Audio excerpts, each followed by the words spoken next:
Tradição. Esse foi o tema do programa Quinto Elemento dessa semana. O assunto é árido e como eu não sou filósofo, nem antropólogo, nem sociólogo, tampouco historiador, não vou me atrever a pontificar sobre o tema. Mas como cozinheiro de ofício, posso dar meus pitacos sobre uma das práticas mais tradicionais da humanidade: a comida, a cozinha, a mesa. Bom, a gente sabe que toda manifestação cultural, seja a literatura, a música, as artes plásticas, o cinema, com todas as suas modificações para o bem ou para o mal, traz consigo uma tradição. Na história da civilização não seria diferente. Acontece que não é todo mundo que lê, escreve, faz ou ouve música. Sim, tem gente que não gosta de música, pinta, filma, vai ao cinema, enfim. Mas uma coisa é certa, até por uma questão biológica, todos nós precisamos comer. Então podemos arriscar que as tradições que acompanharam os alimentos surgiram da necessidade de subsistir? Talvez. Se voltarmos às origens, podemos presumir que o homem primitivo descobriu o que chamamos hoje de gastronomia com a descoberta do fogo, e com ele a possibilidade de transformar o alimento. Um parênteses, sempre repito um negócio que me intriga. Até o advento do fogo, quem teimou que o polvo, por exemplo, pudesse ser um troço comestível? E quem foi o primeiro a caçá-lo? Pense no que você faria ao pescar um bicho gosmento, escorregadio, com 8 pernas e que, ao tê-lo nas mãos, o monstro parece que está tentando sugar teu sangue com os tentáculos.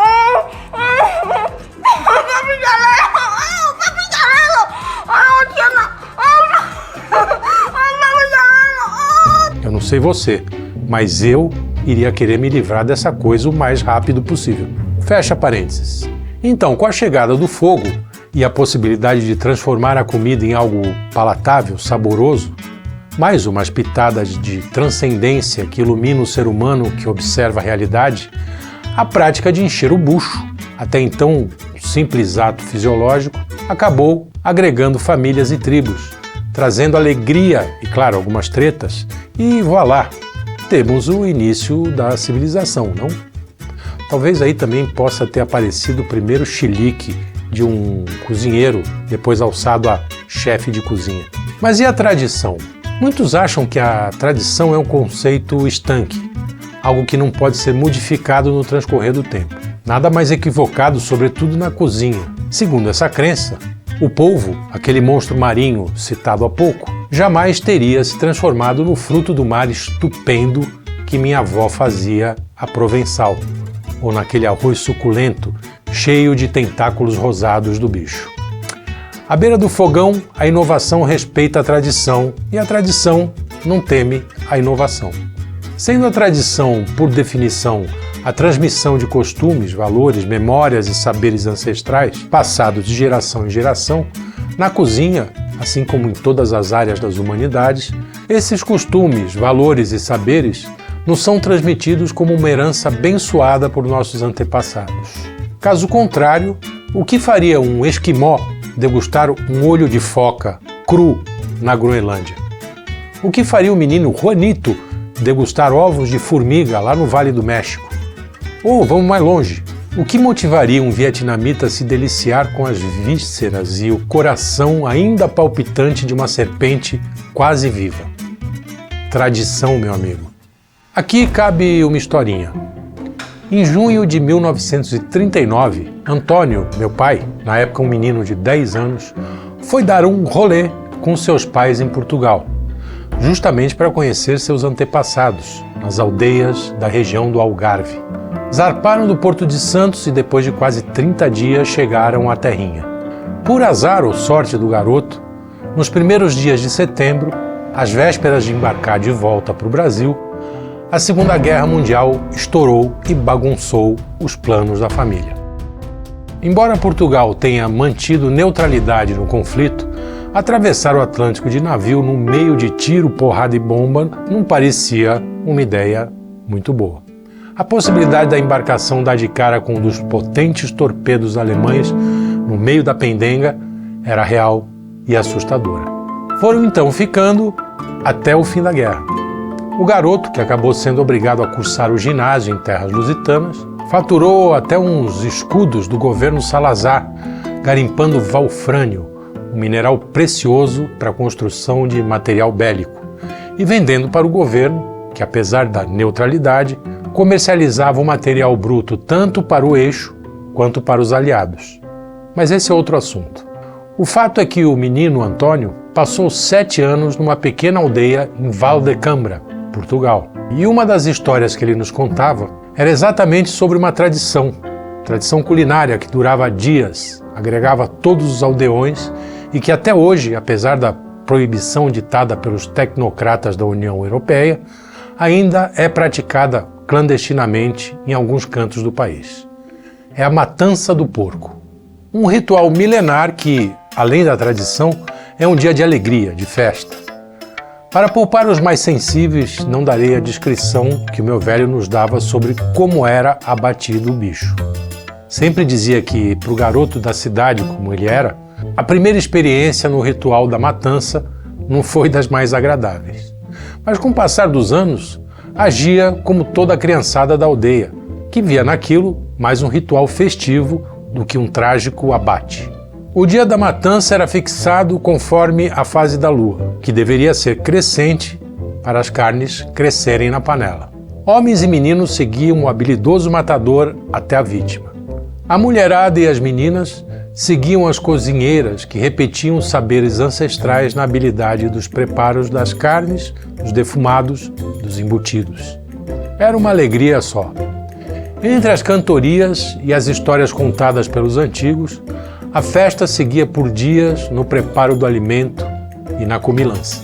No decorrer do ano, as famílias ainda se alimentavam do suíno, que tinha seus pedaços mergulhados em banha do próprio bicho. Do focinho ao rabo, nada era desperdiçado. Até a bexiga do animal, que poderia ser descartada, era lavada, enchida e dada para as crianças jogarem umas peladas nas ruas da aldeia. Uma curiosidade, parece que aqui no Brasil, a tradição portuguesa da matança do porco ainda é praticada nos quintais do interior de Minas Gerais. Preciso ver isso de perto. A industrialização e a produção em escala dos alimentos, que se por um lado mitigou a fome de milhões que não tinham acesso à comida, deixou para trás muitos dos rituais alimentares que nossos antepassados praticavam. Mas como vimos, algumas culturas mantêm suas tradições culinárias com pouca ou nenhuma mudança. Assim, um preparo comum, passado por gerações, pode ser reapresentado, reinventado e até moldado pelas circunstâncias.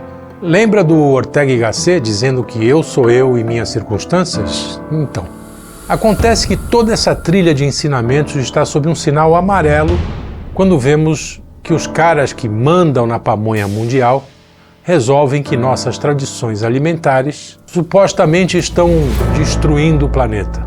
A União Europeia, exemplo da proibição da matança do porco em Portugal, está enterrando tradições e costumes alimentares em nome da sustentabilidade e da proteção ambiental. Experimente dizer para um queijeiro do interior da França que ele tem que usar leite pasteurizado na elaboração de seu queijo de ovelha. Capaz de ele jogar uma ovelha na sua cabeça. Esses pequenos produtores europeus não conseguem cumprir todas as exigências criadas pelos tecnocratas. Resultado, produção concentrada em gigantes do setor de alimentos e falência dos pequenos. Tudo em nome da salvação do planeta. No resto do mundo não é diferente.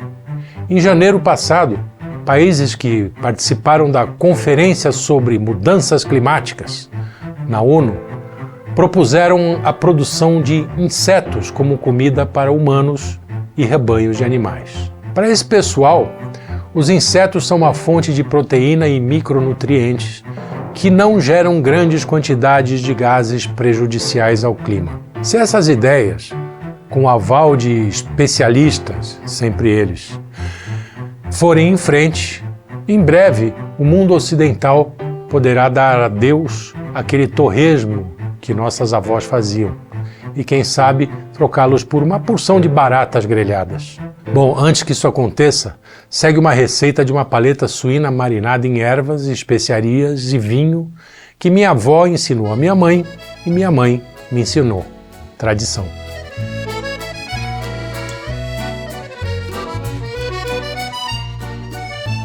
Bem, se você não tem muito tempo de matar um porco e destrinchá-lo, vá até o seu açougue de confiança, compre uma paleta suína, a pata dianteira do porco, e peça para o açougueiro retirar o osso central e o couro do bicho. Para a marinada, 1 litro de vinho branco seco de boa qualidade, pimenta do reino preta, pimenta da Jamaica, pimenta rosa, tomilho-limão, estragão seco, sálvia, ramos de alecrim debulhados, 1 colher de sobremesa de páprica doce, 1 colher de sobremesa de páprica picante, 1 cabeça de alho, folhas de louro e sal a gosto. O mix de pimentas e as ervas devem ser maceradas no pilão ou batidas no liquidificador se você não tiver um pilão. Deite a paleta numa assadeira e com uma faca afiada faça incisões profundas em toda a peça. Regue com vinho e encaixe pedaços grandes de alho nos orifícios. Esfregue o mix de pimenta, as ervas, a páprica e o sal em toda a peça com vigor, massageando bem. Cubra com papel alumínio e leve à geladeira por, no mínimo, 8 horas. Passado esse tempo, pré-aqueça o forno em 280 graus, ou a temperatura máxima do seu forno. Leve a assadeira com papel alumínio ao forno por 30 minutos na temperatura máxima. Abaixe a temperatura para 180 graus, no mínimo, e deixe assar em fogo lento. Calcule 1 hora para cada quilo da peça. 1 hora antes do tempo, retire o papel alumínio e deixe dourar, regando com o líquido acumulado na assadeira. A essa altura, o bichinho estará desmanchando ao toque de qualquer talher. Sirva com uma farofa de banana ou com arroz de amêndoas, ore por nossos antepassados e bom apetite!